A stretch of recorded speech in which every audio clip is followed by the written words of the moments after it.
तो हे फ्रेंड्स, कैसे हैं आप सब। आई होप आप सब अच्छे होंगे। तो लास्ट वीडियो में हमने किया था चैप्टर नंबर 2 और आज की वीडियो में हम करने वाले हैं चैप्टर नंबर 3, जिसका नाम है राज्य शासन कैसे काम करता है ना। तो बेसिकली हम इस चैप्टर में क्या पढ़ने वाले हैं कि जो हमारा स्टेट होता है यानी कि राज्य होता है वो कैसे काम करता है। स्टेट की जो गवर्नमेंट होती है वो कैसे काम, हमारे देश में जो है इतने सारे स्टेट हैं और उन सभी में जो है अलग अलग स्टेट में अलग अलग स्टेट की गवर्नमेंट होती है और तो वो कैसे काम करती है, हम इसके बारे में आज इस चैप्टर में पढ़ने वाले हैं।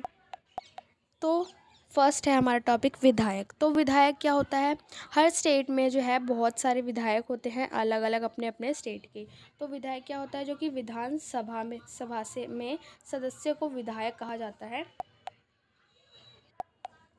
जिसे हम एमएलए भी बोलते हैं। आपने सुना होगा एमएलए वर्ड, है ना। जो कि विधानसभा का सदस्य कोई जो होता है उसको हम विधायक या एमएलए बोलते हैं, जो कि मेंबर ऑफ लेजिस्लेटिव असेंबली। ये इंग्लिश में एमएलए का जो है फुल फॉर्म है, मेंबर ऑफ लेजिस्लेटिव असेंबली को ही हम एमएलए बोलते हैं।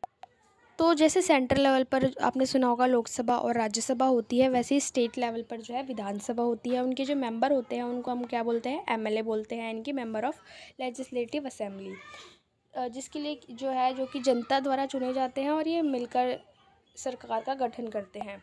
तो जब सारे विधायक मिल जाते हैं तो वो क्या कहलाते हैं, एमएलएस कहलाते हैं। एमएलए मतलब एक पर्टिकुलर जो मेंबर होगा वो एमएलए तो कहलाएगा ही। ये सभी लोग मिलकर जो है स्टेट गवर्नमेंट चलाते हैं और इन सभी का एक लीडर भी होता है, जिसे हम क्या बोलते हैं, सीएम बोलते हैं, यानी कि मुख्यमंत्री कहते हैं।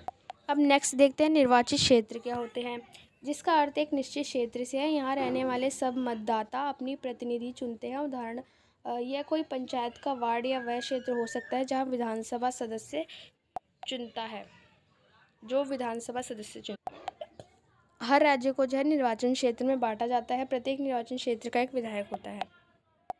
तो हर स्टेट में आप देखेंगे कि क्या होता है, हमारी जितनी भी कंट्री है उसमें बहुत सारे स्टेट है और हर एक स्टेट में जो है एक स्टेट आप ले लीजिए तो उसमें कई सारे एमएलएज होते हैं जिनको एक पर्टिकुलर एरिया दिया जाता है, जिसे हम निर्वाचन क्षेत्र कहते हैं, जहाँ से वो विधायक या एमएलए जो है चुनाव लड़ता है। वहाँ के लोग वो वहाँ के लोगों के लिए कार्य करता है, पर्टिकुलर एरिया के लिए एक स्टेट के हैं, तो वो होता है आपका निर्वाचन क्षेत्र।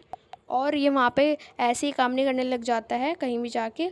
हर स्टेट में बहुत सारे एमएलएज होते हैं और ये एमएलए पर्टिकुलर क्षेत्र में जो कार्य करते हैं उसके लिए जो है वो चुनाव लड़के तब आते हैं और वो जब चुनाव जीत जाते हैं तो वो पर्टिकुलर स्टेट में एक पर्टिकुलर एरिया के लिए जो है कार्य।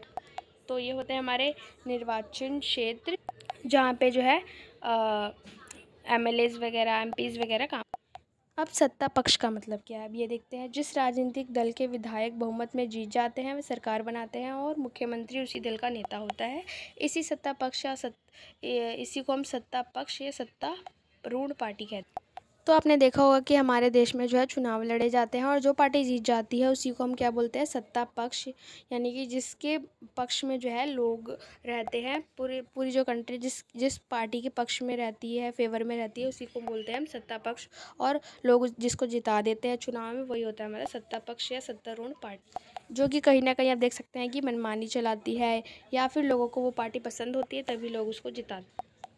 और जिसका लोग फेवर नहीं करते उन्हें क्या बोलते हैं, हम विरोधी पक्ष बोलते हैं। जिसको लोग फेवर नहीं देते, जिसको लोग पसंद नहीं करते, जिस पार्टी को हम, और उन्हें वो जिताते भी नहीं हैं, तो उनकी जब गवर्नमेंट नहीं बन पाती है तो वो क्या बन जाते हैं, विरोधी दल या विरोधी पक्ष बन जाते हैं, जिनको लोग ज़्यादा पसंद नहीं करते उनके काम को और लोग उन्हें जिताते भी नहीं, तो वो होते हैं विरोधी पक्ष। अन्य जीते हुए विधायक विरोधी पक्ष होंगे, वो यानी कि वो एमएलए जिनका लोग सपोर्ट नहीं करते हैं और वो हार चुके हैं, या फिर हो सकता है वो जीत भी गए हों लेकिन उनकी सरकार अगर नहीं बन पाती है, उनको इतना लोग पसंद नहीं करते हैं, तो वो विरोधी दल कहलाएंगे, विरोधी पक्ष कहलाएंगे। फिर नेक्स्ट देखते हैं राज्य का राज्यपाल, मुख्यमंत्री और अन्य मंत्रियों की जो है नियुक्ति। तो हर स्टेट में आपने सुना होगा कि एक गवर्नर होता है, गवर्नर यानी कि राज्यपाल। तो अगर आपको ये भी समझ नहीं आता तो मैं आपको समझाती हूँ कि हर जो हमारी कंट्री है उसमें आपने सुना होगा पीएम यानी कि प्राइम मिनिस्टर होते हैं और उनके साथ एक क्या होते हैं, प्रेसिडेंट होते हैं, यानी कि राष्ट्रपति होते हैं। तो वैसे ही सेम प्रोसेस जो है हर स्टेट में भी होता है। तो पीएम की जगह स्टेट में कौन ले लेता है, सीएम ले लेता है, यानी कि मुख्यमंत्री काम करता है हर स्टेट में। और मुख्यमंत्री के साथ जैसे पीएम के साथ प्राइम मिनिस्टर काम करते हैं, वैसे ही मुख्यमंत्री के साथ जो है गवर्नर यानी कि राज्यपाल काम करता है। और जो ये गवर्नर होता है वही सीएम को सिलेक्ट करता है। जैसे प्रेसिडेंट जो राष्ट्रपति होता है हमारा, वो हमारे प्रधानमंत्री की नियुक्ति करता है, वैसे ही जो हमारा राज्यपाल होता है वो भी मुख्यमंत्री की और अन्य मंत्रियों की नियुक्ति करता है। अब यहाँ पे दिया गया है बहुमत शब्द। बहुमत शब्द का आपको मतलब ही समझ आ रहा होगा, बहुमत यानी कि ज़्यादा, है ना, जिसको ज़्यादा वोट मत दिए गए हों, है ना। इसका आश्चर्य ऐसी स्थिति से है जब किसी समूह के आधे से अधिक संख्या में लोगों को निर्णय या विचार से सहमत हो, इसे साधारण बहुमत भी कहा जाता है। तो बहुमत शब्द आप जब भी सुनेंगे तो आप समझ जाना, बहुमत यानी कि जिसको ज़्यादा सपोर्ट मिल रहा हो, जिसको ज़्यादा, जिसके पक्ष में ज़्यादा लोग खड़े हों, तो वो होता है आपका बहुमत, जिसको बहुमत प्राप्त। तो ये छोटा सा चैप्टर था। आई होप आपको ये चैप्टर समझ आया होगा और अच्छा भी लगा होगा। अपने दोस्तों के साथ ये वीडियो शेयर कीजिए। तो इस चैप्टर में हमने क्या पढ़ा, विधायक के बारे में कि विधायक कौन होता है। फिर हमने देखा निर्वाचन क्षेत्र क्या होता है, सत्ता पक्ष और विरोधी पक्ष, यानी कि जिसकी सरकार होती है और जिसकी सरकार नहीं होती वो विरोध, जिसकी सरकार होती है वो तो हमारे सत्ता पक्ष होंगे या सत्तारूढ़ पार्टी होगी, और जिसकी सरकार नहीं बन पाती लेकिन वो लोग बनाना चाहते हैं वो होते हैं विरोधी पक्ष, जो कि सत्ता पक्ष के साथ कंपटीशन करते हैं, इनका विरोध करते हैं, उनके खिलाफ जो है चुनाव लड़ते हैं, है ना। और फिर हमने देखा कि जो राज्यपाल है वो मंत्री एक राज्य के जो होते हैं उनकी और उनके मंत्रियों की नियुक्ति करता है। फिर हमने देखा बहुमत शब्द का मतलब। तो आई होप आपको ये चैप्टर अच्छा लगा होगा। अपने दोस्तों के साथ भी शेयर कीजिए, और अगर आप चैनल पर नए हैं तो जल्दी से बेल आइकन जो है प्रेस कर दीजिए, ताकि नेक्स्ट वीडियो और या फिर आने वाली जितनी भी वीडियोज़ हैं उनकी यूज़फुल इन्फॉर्मेशन का जो नोटिफिकेशन है वो आपके मोबाइल पर पहले जाए। तो नेक्स्ट वीडियो जल्दी आएगी गाइस, तब तक के लिए सी यू सून।